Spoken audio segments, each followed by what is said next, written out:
Hello everyone, स्वागत है आपका आपके अपने channel mission IAS and PCS में। आज हम बहुत ही इंपॉर्टेंट टॉपिक को डिस्कस करने वाले हैं, नो कॉन्फिडेंस मोशन, अविश्वास प्रस्ताव, जिसको हम समझेंगे कि क्या होता है नो कॉन्फिडेंस मोशन और इंडियन पार्लियामेंट्री डेमोक्रेसी में इसका क्या रेलेवेंस है। तो चलिए बिना किसी देरी के शुरू करते हैं इस टॉपिक को। हाल ही में ऑपोजिशन पार्टी ने रूलिंग पार्टी के अगेंस्ट में नो कॉन्फिडेंस मोशन इंट्रोड्यूस किया है, इसलिए ये चर्चा में था। 26 जुलाई 2023 को स्पीकर ऑफ लोकसभा ने नो कॉन्फिडेंस मोशन को मंजूरी दे दी है कि इस पर वोटिंग की जाएगी against ruling party.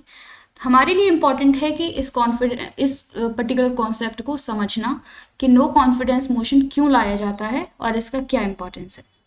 Indian parliamentary democracy में कोई भी गवर्नमेंट तभी पावर में आ सकती है जब उसके पास मेजॉरिटी गवर्नमेंट हो, मेजॉरिटी मेंबर्स का सपोर्ट हो उस पर्टिकुलर इलेक्टेड हाउस में।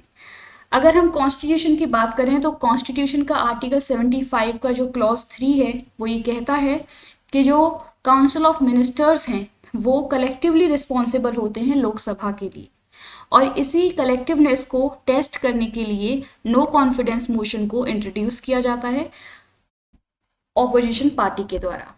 अब हम समझते हैं कि क्या कौन से मेंबर्स होते हैं जो एक पर्टिकुलर नो कॉन्फिडेंस मोशन को इंट्रोड्यूस कर सकते हैं।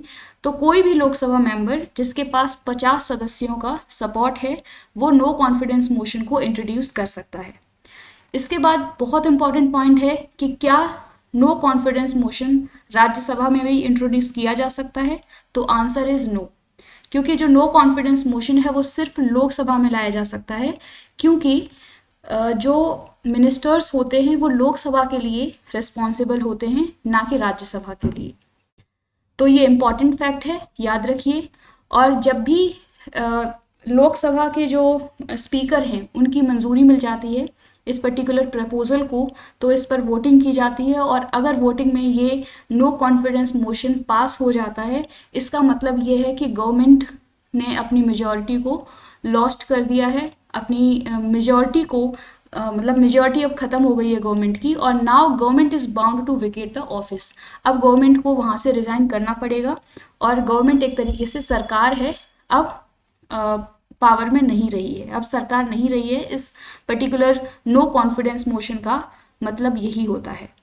तो अभी तक इंडिया में 27 नो कॉन्फिडेंस मोशन को इंट्रोड्यूस किया जा चुका है, और सबसे पहले 1963 में नो कॉन्फिडेंस मोशन मूव किया गया था, और इंदिरा गांधी की गवर्नमेंट ने maximum number of no confidence motion को फेस किया है।